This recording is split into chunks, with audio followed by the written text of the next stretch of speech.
नहीं नहीं, मैं ये सब हरगिज नहीं लूंगा।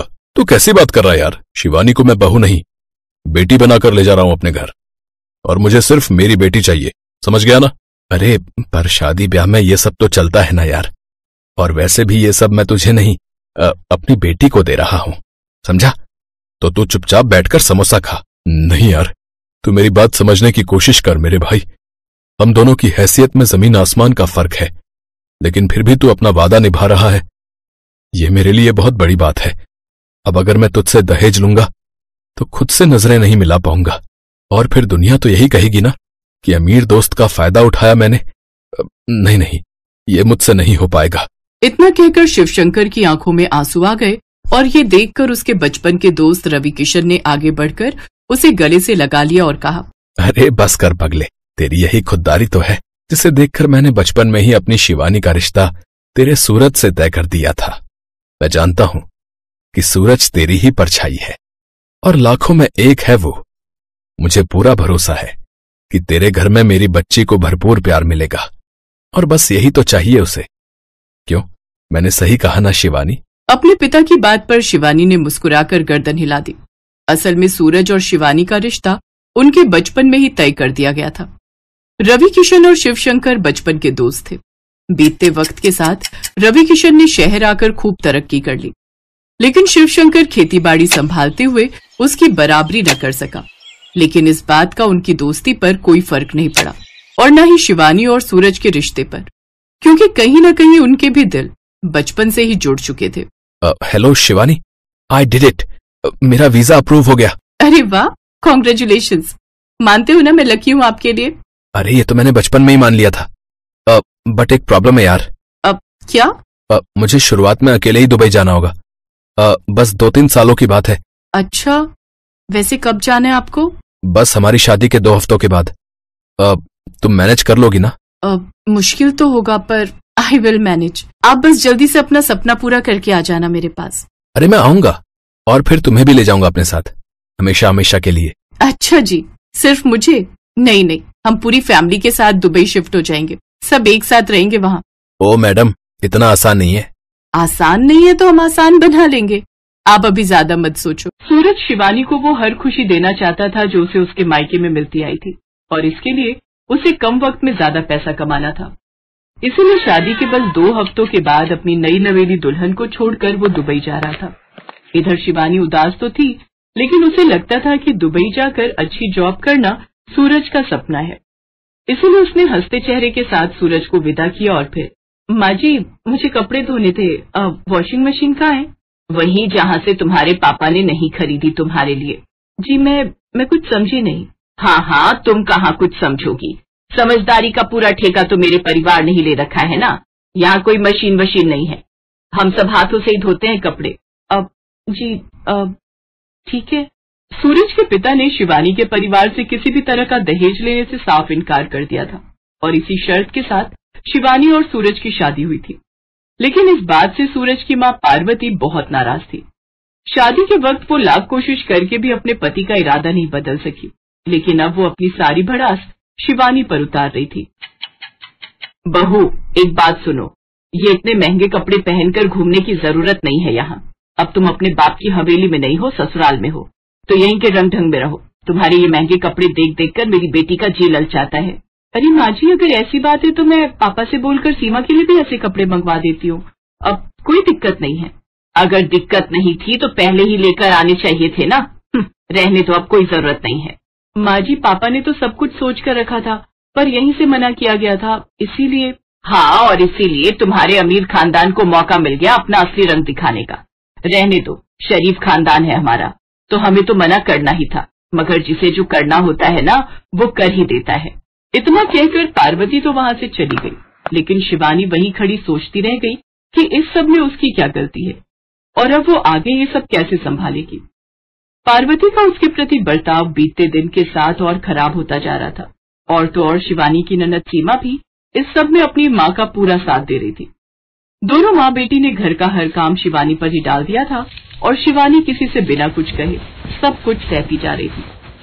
उसके ससुर शिवशंकर इस सब का विरोध करना चाहते थे, लेकिन शायद ये शिवानी की खराब किस्मत ही थी कि उसकी शादी के बाद से ही शिवशंकर की तबीयत इतनी बिगड़ गई कि अब उनका बचना मुश्किल ही लग रहा था।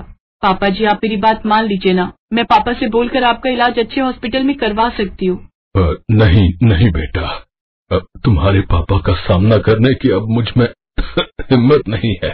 कितने भरोसे के साथ उसने तुम्हें मेरे घर भेजा था, लेकिन यहाँ क्या हो रहा है मैं सब समझ रहा हूँ। और उससे भी शर्मनाक बात यह है कि मैं ये सब रोक भी नहीं पा रहा हूँ। बेटा, अब और जीने की इच्छा ही नहीं है मेरी, तो भला कोई डॉक्टर क्या ही कर लेगा। हो सके तो मुझे माफ कर देना बेटा, मेरा ये घर तुम्हारे लायक नहीं है। तुम चाहो तो अपने पापा से बात करके तुम वापस नहीं पापा जी, अब मेरा घर वो नहीं है, ये है, और यही मेरा परिवार भी है। और मेरे पापा ने हमेशा मुझे यही सिखाया है कि चाहे जो हो जाए अपने परिवार का साथ कभी नहीं छोड़ना। शिवानी की बात सुनकर शिवशंकर ने मुस्कुराते हुए उसके सिर पर हाथ फेरा, और बस यही वो पल था जब शिवशंकर ने अपनी आखिरी सांस ली और शिवानी के लिए मुसीबतें बढ़ने वाली। खा गई ये करम चली, खा गई मेरे पति को। बता तूने कैसे मेरे पति को, बता, वरना आज मैं तुझे जान से मार डालूंगी। नहीं माँ जी, मैंने कुछ नहीं किया है, ये गलत है, झूठ मत बोलो तुम। मैंने देखा था, पता नहीं पापा को क्या खिलाया तुमने जिसे खाते ही पापा। अरे तो भैया को अब वही तुम्हारा हिसाब करेंगे। सूरज के आने का इंतजार शिवानी को भी था, क्योंकि अब वही उसकी आखिरी उम्मीद था। लेकिन शिवानी ये नहीं जानती थी कि दुबई से वापस लौटने वाला शख्स तो कोई और ही था। सूरज, अच्छा हुआ जो आप आ गए। आप मुझे ले चलिए अपने साथ, अब मैं इस नरक में और नहीं रह सकती। देखिए ना माँ जी और सीमा मुझ पर कितना गलत इल्जाम लगा रही है। आज तक मैं चुप रही, लेकिन अब नहीं रहूंगी। शादी के बाद से इन दोनों ने कभी मुझसे सीधे मुंह बात नहीं की, और तो और मुझ पर घर का सारा काम ऐसे ला दिया जैसे मैं इस घर की बहू नहीं बल्कि नौकरानी हूँ। बस करो तुम, और कितना झूठ बोलोगी। माँ और सीमा ने मुझे पहले ही सब कुछ बता दिया था कि कैसे तुम यहाँ अपने अमीर बाप की धौंस दिखाकर सारा दिन बस बिस्तर तोड़ती रही। मेरी गलती थी, तुम्हें नादान समझकर कभी कुछ नहीं कहा। लेकिन अब जो तुमने किया है ना, उसके बाद ना तो इस घर में तुम्हारे लिए कोई जगह है और न ही मेरी जिंदगी में। इस एक पल में शिवानी के लिए सब कुछ खत्म हो गया। जिस ससुराल को वो अपना सब कुछ मानकर इतने दिनों से निभाने की कोशिश कर रही थी, वहीं से उसे अब बाहर का रास्ता दिखा दिया गया था, और ऐसा करने वाला उसका पति ही था, जो अपनी माँ और बहन की बातों में आकर उससे रिश्ता तोड़ चुका था। यहाँ मेरा कोई नहीं है, ये मुझे बहुत पहले ही समझ जाना चाहिए था, लेकिन कोई बात नहीं। आज ये बात समझाने के लिए आपका बहुत बहुत शुक्रिया। इतना कहकर शिवानी अपना सामान लेकर निकल पड़ी और हमेशा के लिए अपने मायके वापस आ गई। सूरज और उसके परिवार से अब उसका कोई रिश्ता नहीं था, लेकिन कुछ था जो अभी होना बाकी था। 5 साल बाद। आप अब किससे मिलना है आपको? शिवानी, मुझे माफ कर दो। मैं जानता हूँ मैंने बहुत देर कर दी, लेकिन मैं अब लौट आया हूँ। अब जाकर मुझे समझ में आया कि असल में गलत तुम नहीं, बल्कि मेरी माँ और मेरी बहन थी, जिन्होंने हमारे घर को बर्बाद कर दिया। वो मुझे तुम्हारे खिलाफ भड़काती रही, लेकिन तुमने भी तो कभी कुछ नहीं कहा। वो तो अच्छा हुआ कि पापा की लिखी एक पुरानी चिट्ठी मुझे घर में पड़ी मिल गई, जिसमें उन्होंने माँ और सीमा की सारी सच्चाई लिख दी थी। पर पता नहीं वो चिट्ठी उन्होंने मुझे भेजी क्यों नहीं। खैर, वो सब छोड़ो, मैं तुम्हें लेने आया हूँ शिवानी, चलो मेरे साथ। कहाँ? उस घर में जो कभी मेरा हो ही नहीं सका।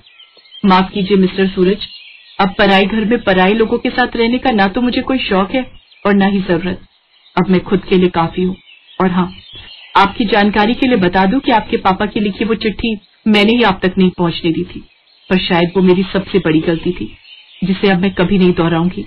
इतना कहकर शिवानी ने दरवाजा बंद कर दिया और सूरज बाहर खड़ा अपनी उन गलतियों पर पछताता रहा, जिनकी अब कोई माफी नहीं थी।